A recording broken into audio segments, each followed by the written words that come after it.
Radio Flamme. Bonjour Jacques Volkov. Bonjour Brigitte, Merci de répondre à cette interview pour Culture B et pour Radio Flamme. merci de votre invitation. Jacques, vous êtes le spécialiste reconnu des Beatles. Comment tout cela a-t-il commencé? Alors, je dirais déjà pour la France, c'est un titre que les journalistes eux-mêmes ont eu la gentillesse de m'accorder. J'en suis profondément touché, mais c'est une suite logique.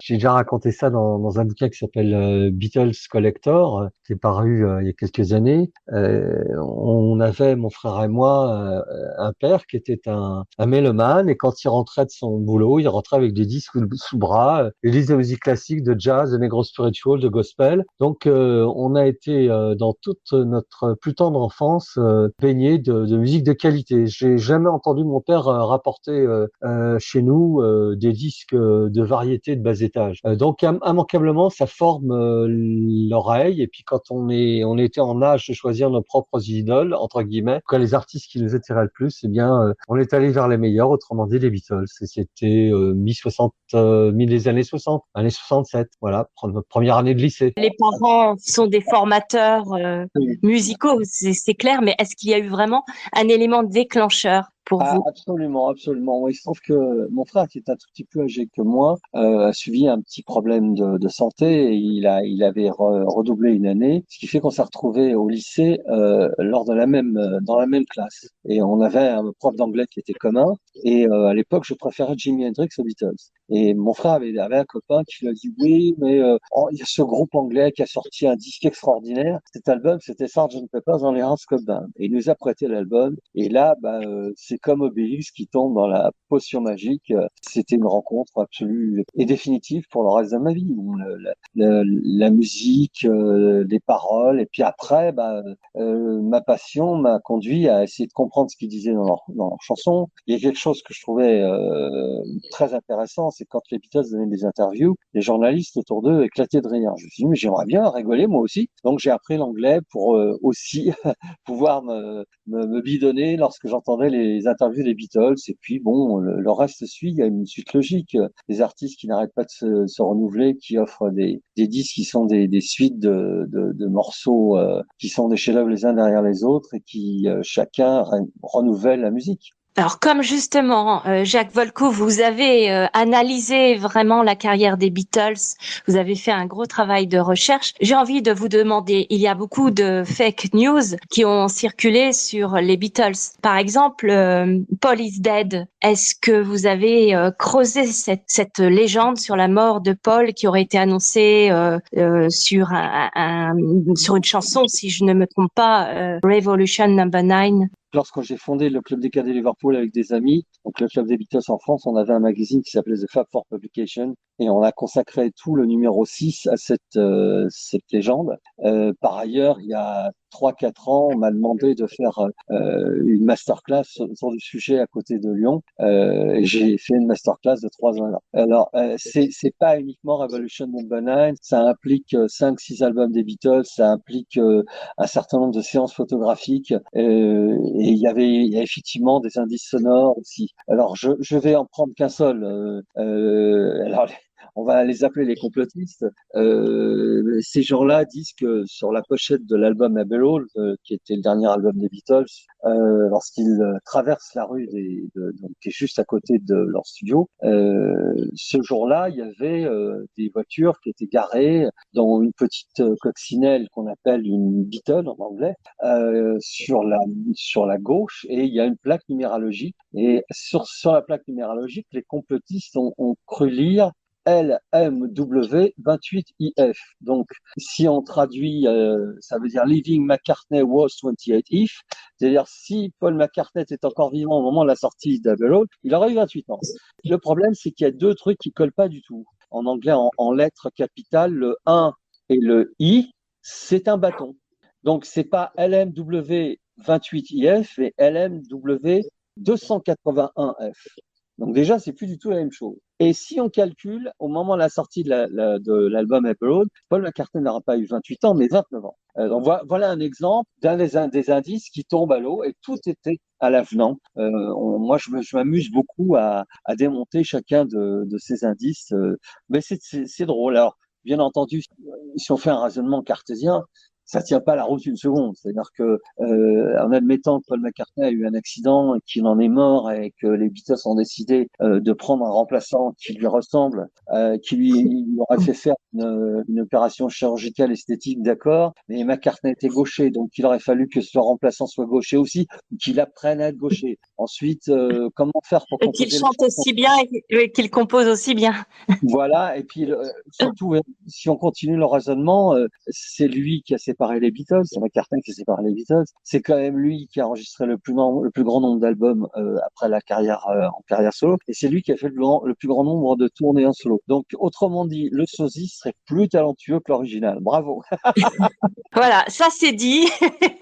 Bon, vous avez évoqué, Jacques Volcouve, Abbey Road, la fameuse photo. On se rappelle tous la superbe photo de l'album où on voit les 4 Beatles traverser la route les uns derrière les autres et bien sûr Paul est pieds nus et John est en blanc. Est-ce que vous pensez que les Beatles entretenaient d'une certaine façon le mystère autour de leur groupe?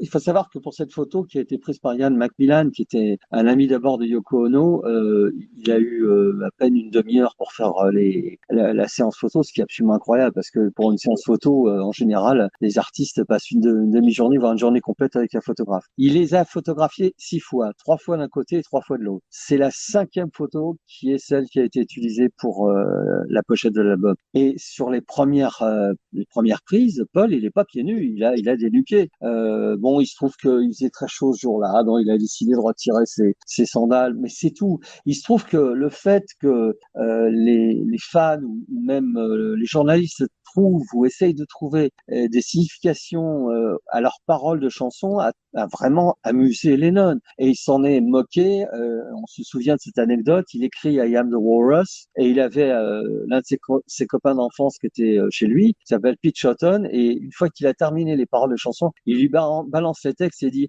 on va voir ce que ces imbéciles vont y trouver. Donc John était assez caustique envers ce genre d'attitude. Bon, donc là, ça y est, on a compris la pochette. C'est juste la photo est absolument magnifique et est imprimée dans tous les esprits. Jacques Volcouve, je vous ai demandé de répondre à quelques questions parce que fin août, ce sera quelque part l'anniversaire du dernier concert des Beatles. En tant qu'historien des Beatles, à quel moment situez-vous réellement la fin du groupe, les Beatles? Parce qu'ils ont continué à sortir des albums après leur dernier concert, bien sûr. Alors, on peut dire que le 29 août 1966, date du concert au Candlestick Park de San Francisco, s'achève, je dirais, la première partie de la carrière des Beatles, celle qui correspond aux tournées à travers le monde, qui est d'ailleurs très très bien illustrée par le film qui s'appelle A Day a Week de Ron Howard à partir d'archives et qui est remarquable. Les Beatles se sont trouvés à un tournant, c'est-à-dire qu'ils enregistraient des chansons de plus en plus sophistiquées et ils ne pouvaient plus pendant un certain temps en tout cas les interpréter sur scène. Et s'ouvre une seconde partie de leur carrière qui est la carrière qui est essentiellement marquée par les albums en studio où là les Beatles n'ont pas hésité à être des pionniers musicaux, à pousser George Martin qui était leur producteur musical à trouver de nouvelles idées, à les réaliser et malheureusement le fait qu'ils se soient séparés en 1970 ne leur a pas permis un jour d'interpréter ces chansons sur scène. Maintenant, on voit qu'il y a un certain nombre de groupes qui s'adonnent à cette tâche, et je pense surtout à un groupe hollandais qui s'appelle les Analogues, qui ont pris comme mission de jouer toutes les chansons que les Beatles n'ont pas pu jouer sur scène, et les albums tels que Abbey Road, Sgt Pepper, le Double Blanc sont interprétés de façon magistrale par ce groupe hollandais qui a une démarche un petit peu comme si vous aviez Herbert von Karajan qui vient avec son grand orchestre et qui interprète les symphonies de Beethoven. Là, c'est pas les symphonies de Beethoven, c'est les albums studio des Beatles sur scène, et c'est un grand moment. C'est-à-dire qu'il y a eu, dans un premier temps, les Beatles ont été plus rapides que la technologie, mais la technologie, petit à petit, a permis à nouveau de faire toutes ces chansons. On pense à I Am the Walrus, par exemple, qui est très très compliqué, mais on peut maintenant le jouer sur scène. La preuve, les analogues le font. Jacques Volkouve. Je crois que l'un des Beatles a dit que la première partie de leur carrière c'était rock et que finalement ensuite ils ont réalisé des expérimentations instrumentales. C'est le début de la musique pop quelque part. Non, non, je dirais pas du tout ça. Je sais pas où vous avez trouvé ça, mais non, dès le départ, les Beatles ont joué plusieurs styles de musique. Ils faisaient un peu de la table Motown, ils faisaient du rock and roll, ils faisaient de la musique pop. Dès le départ, on a dit que les Beatles étaient un groupe de pop musique plus qu'un groupe de rock. D'ailleurs, les Français n'ont pas compris lorsque les Beatles sont venus en janvier 64 à l'Olympia.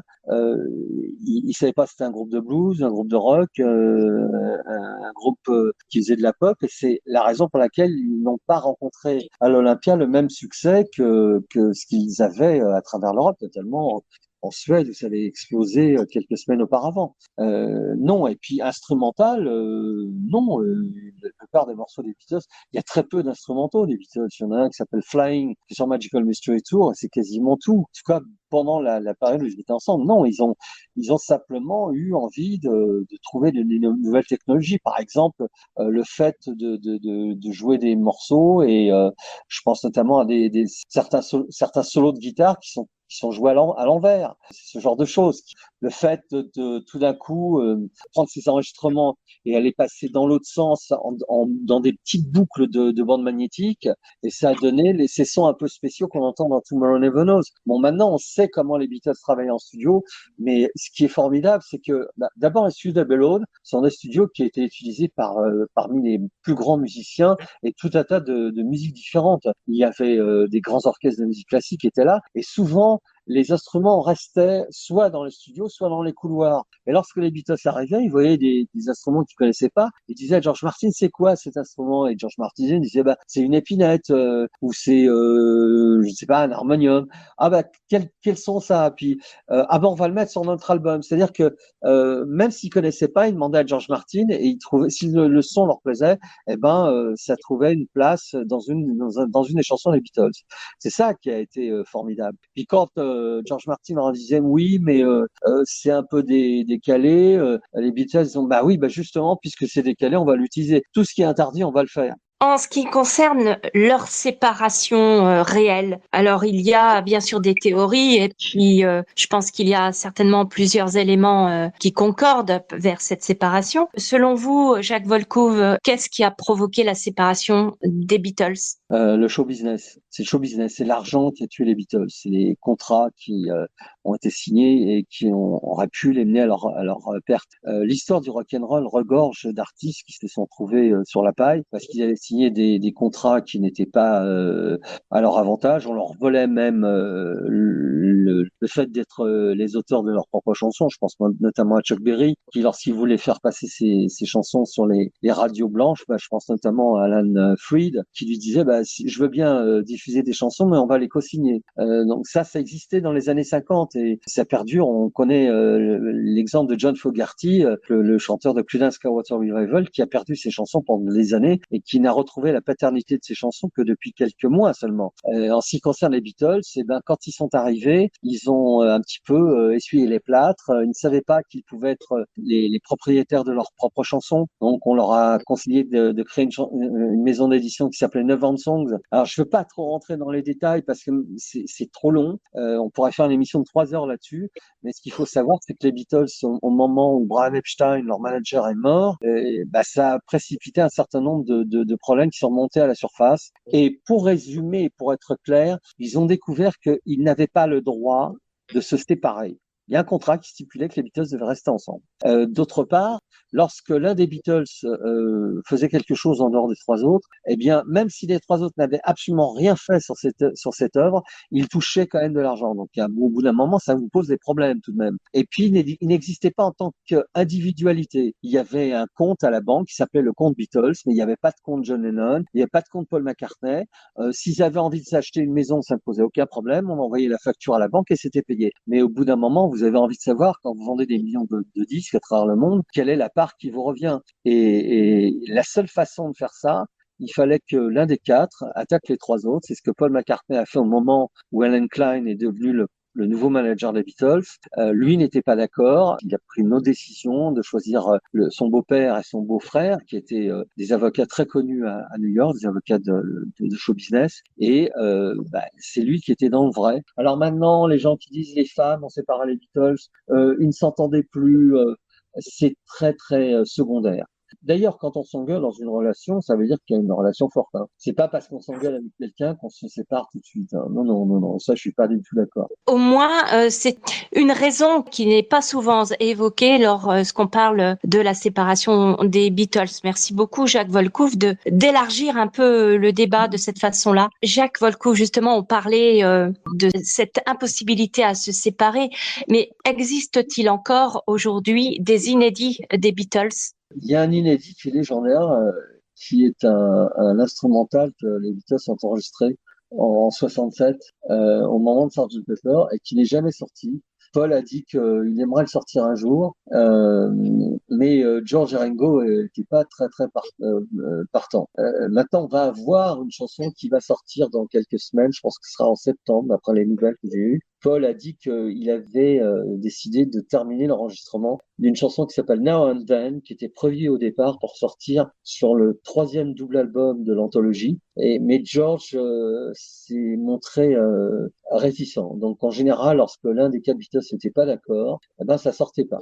Mais ils avaient quand même travaillé dessus. Alors cette chanson Now and Then, ils ont pu utiliser la nouvelle technologie de l'intelligence artificielle pour isoler la voix de John Lennon du reste de la prise, puisque c'est une chanson qu'il a enregistrée sous forme de maquette chez lui avec un piano. Cette technologie qui a permis d'isoler sa voix a permis aussi de la rehausser et qu'elle soit bien propre et bien au niveau sonore de ce qu'on a aujourd'hui. Et c'est donc à partir de ça que Paul a pu le terminer avec bien sûr les premières prises qui avaient été effectuées avec Ringo et George Harrison, certainement en 1995. Jacques, je sais que vous avez rencontré certains des Beatles. J'ai malheureusement jamais rencontré Lennon. J'étais à New York un mois avant sa mort. Et comme je ne suis pas un fan, je ne suis pas allé devant le Dakota, là où il vivait, en faisant le pied de grue et en attendant qu'il sorte. Je me suis contenté d'aller au Dakota, de laisser une carte parce que je savais qu'il connaissait mes activités et en lui disant voilà, je ne veux pas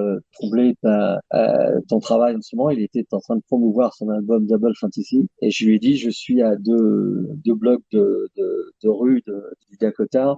Si c'était possible de me recevoir, j'en serais ravi. Sinon, je savais qu'il avait un projet de faire une tournée mondiale en 1980 et qui devait passer par la France. Donc je lui ai dit, je te verrai à Paris dans ces cas-là. Donc je n'ai jamais rencontré Lennon puisqu'un mois après, il était malheureusement assassiné. Mais j'ai rencontré George, j'ai rencontré Ringo, j'ai rencontré Paul et j'ai quand même rencontré Yoko Ono.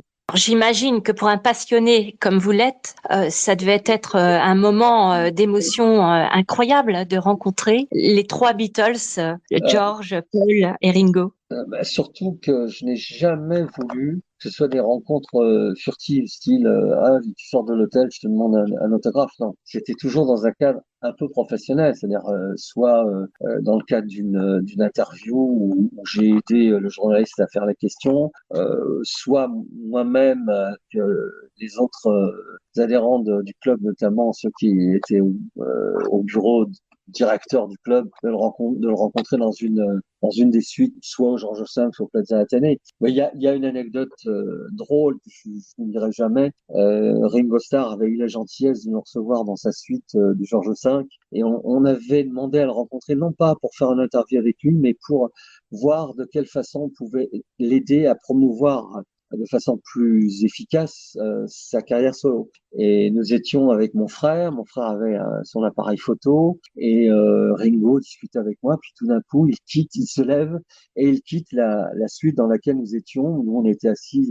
sur un canapé et on s'est demandé, mon frère et moi, si on n'avait pas fait une erreur quelque part et Ringo donc est parti sans rien dire et puis on entendait ses pas s'éloigner et puis tout d'un coup plus rien, silence et on était complètement perplexes. frère et moi. Tout d'un coup, on a entendu les pas de Ringo s'accélérer de plus en plus, et tout d'un coup, il a jailli comme comme une fusée de la pièce qui était à côté. Il s'est précipité sur moi et il a commencé à m'étrangler. Et mon frère était là, interloqué. La Ringo lui fait take this picture, take this picture. Ça, prends ces photos, prends des photos. Et moi, j'étais en train de mourir de rire. Et au bout d'un moment, Ringo, il dit bon bah très bien, maintenant on va s'en aller, puisqu'il faisait sa conférence de presse un peu plus tard. Donc on rentre chez nos parents et je dis à mon frère, il faut absolument que tu fasses développer tes films, puisqu'à l'époque c'était films diapositives. Et il y avait un magasin et mon frère dit ok, il ouvre son appareil photo. Il n'y avait pas de pellicule dans son appareil photo. Je peux vous dire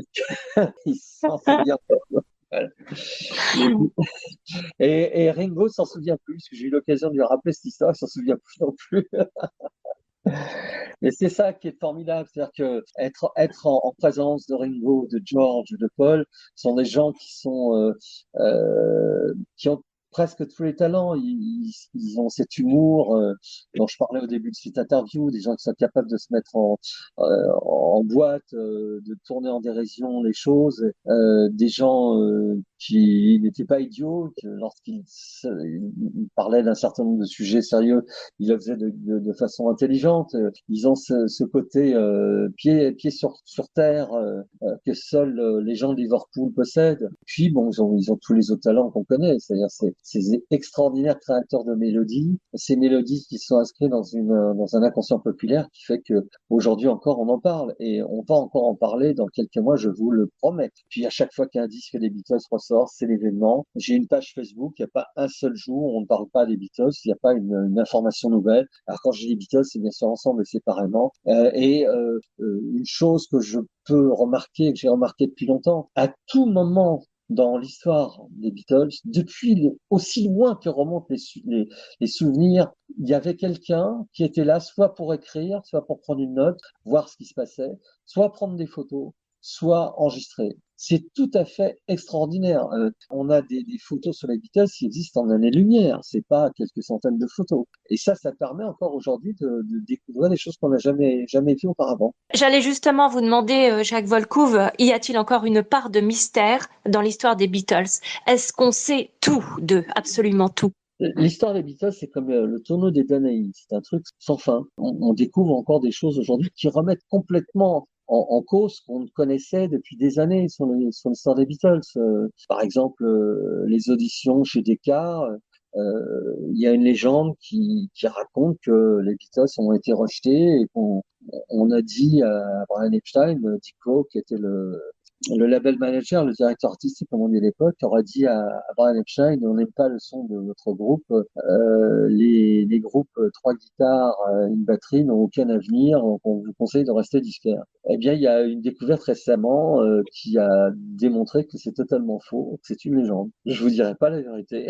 Parce que je préfère garder un peu le mystère pendant quelques mois. Mais ça, c'est un truc, c'est pas les on-dit qu'effectivement on a découvert récemment. C'est pas l'histoire de l'homme qui a vu l'homme qui a vu l'ours. C'est un document, une lettre que Brian Epstein a écrite à Dick Crow, le directeur artisan que je parlais tout à l'heure, et qui démontre que l'histoire ne s'est pas du tout passée comme elle nous l'a été décrite depuis plus de 60 ans. Et en réalité, Decca avait fait une proposition de signer les Beatles chez eux et que cette proposition a été refusée par Brian Epstein. Dans quelques mois, on vous en dira plus. Maintenant, ce qui est aussi extraordinaire en ce qui concerne les Beatles, c'est l'édition. Chaque mois, il y a des dizaines de livres qui paraissent sur les Beatles. Il y en a plus de 2000 à ce jour. Et le seul concurrent que les Beatles connaissent dans le domaine de l'édition, c'est Napoléon, puisqu'il y a, paraît-il, autant de livres sur Napoléon que de jours qui se sont écoulés depuis il est parti à Sainte-Hélène. Donc, ça fait beaucoup de bouquins. C'est extraordinaire parce que les livres qui sortent sont de plus en plus sérieux. Ils étudient à chaque fois un dossier très précis sur l'histoire des Beatles. C'est vraiment ce que je dirais qu'il y a des étudiants Beatles à travers le monde qui font un travail extraordinaire. Vous êtes collectionneur également, Jacques Volcouve. Quelle est la plus belle pièce de votre collection? Alors d'abord, de moins en moins, j'ai commencé à vendre une partie de ma collection chez Drouot en 2017. D'abord, c'est les lettres que George et Ringo m'ont écrites. pour me féliciter de mon travail et m'encourager à continuer. Ça, c'est les choses auxquelles je tiens le plus. Et puis, il y a aussi la boucle de ceinture de la maison Dark Horse Records que George avait créé. C'est une boucle en bronze numérotée avec le logo de cette maison de disques qui représente un cheval à 7 têtes, et ça, j'y tiens énormément. Voilà. Maintenant, il y a d'autres choses, mais bon, c'est les pièces marquantes, c'est ça. Ma dernière question, Jacques Volcouve. Alors, c'est pas une question facile. Je ne vais pas vous demander quel est l'album que vous préférez des Beatles, mais quelle est la période que vous préférez des Beatles, par exemple? Alors, le grand intérêt des Beatles, c'est qu'ils ont une œuvre ouverte. Qu'est-ce que c'est qu'une œuvre ouverte? C'est une œuvre qui trouve un moment ou un autre la possibilité d'épouser votre façon de penser ou de votre façon d'être. Donc, par exemple, vous pouvez dire, bah tiens, aujourd'hui, ma chanson préférée, c'est Help. Et puis le lendemain, vous allez dire, ah bah non, c'est Hey Bulldog. Puis le surlendemain, vous allez dire Yesterday. C'est ça une œuvre ouverte. Il n'y a pas d'œuvre qui soit plus marquante qu'une autre. Il y en a une qui, à un moment précis, va refléter votre façon d'être ou votre façon de penser. Et c'est ça qui est extraordinaire. Ils ont sorti une douzaine d'albums seulement. L'histoire des Beatles, c'est à peine 8 ans. Et chaque disque est un marqueur. George Harrison disait qu'ils avaient l'habitude en un mois de vivre 5 ans pour les autres. Quand on regarde leur travail, ils faisaient une émission de radio. Le lendemain, ils étaient en studio pour enregistrer un nouveau disque. Le surlendemain, ils faisaient une séance photo avec un photographe pendant toute une journée. Voilà, c'était comme ça tous les jours. Et ils ont réussi pendant cette période-là de nous sortir en moyenne 2 albums par an et 3 à 4 45 tours qui ne figuraient pas dans les albums. C'est extraordinaire, même si les autres artistes de cette époque-là étaient un petit peu astreints à faire la même chose. Mais aucun n'a marqué à ce point la musique que les Beatles. Et le miracle des Beatles aussi, c'est ces 4 mecs qui partagent la même origine, c'est-à-dire sont tous les 4 nés de Liverpool. Ils ne connaissaient rien à la musique, ils ne savaient pas écrire le solfège. Paul McCartney, qui ne sait pas écrire le solfège, lire le solfège, a composé des morceaux de musique classique, a composé un oratorio, a composé une musique de ballet. Moi, je trouve que c'est tout simplement miraculeux. C'est merveilleux. Et quel privilège nous avons, nous, de vivre à une époque où les Beatles ont vécu. Heureusement, il y en a encore 2 qui sont là et qui prennent de l'âge où ils sont toujours aussi actifs. Que ce soit Paul McCartney qui maintenant a 81 ans, Ringo qui a 83 ans, et il continue à faire des tournées. C'est merveilleux. Quelle belle potion magique. C'est pas la potion magique de Panoramix dont je parlais au début, c'est la potion magique de rock'n'roll qui leur permet d'être toujours aussi vaillants. C'est merveilleux. Brigitte, je voudrais juste terminer cette interview par une citation d'un des grands amis des Beatles, qui est Mick Jagger. Vous savez qu'on a beaucoup opposé les Beatles aux Rolling Stones, ce qui est totalement idiot. Et Mick Jagger disait en 1995, les Beatles ont eu une telle importance qu'il est difficile pour les personnes qui n'étaient pas nées à l'époque de réaliser à quel point ils étaient importants. Il n'y a pas de comparaison possible avec qui que ce soit aujourd'hui. Je suppose qu'il y a Michael Jackson à un moment donné, mais ce n'était pas tout à fait la même chose. Ils étaient tellement grands qu'il était impossible de les concurrencer. Je parle de vente de disques, de tournées et tout le reste. Ils étaient énormes, ils étaient plus importants que Jésus. Mick Jagger en 1995. Merci beaucoup, Jacques Volcouve, pour toutes ces informations sur les 4 garçons dans le vent. Merci à vous. Radio Flamme.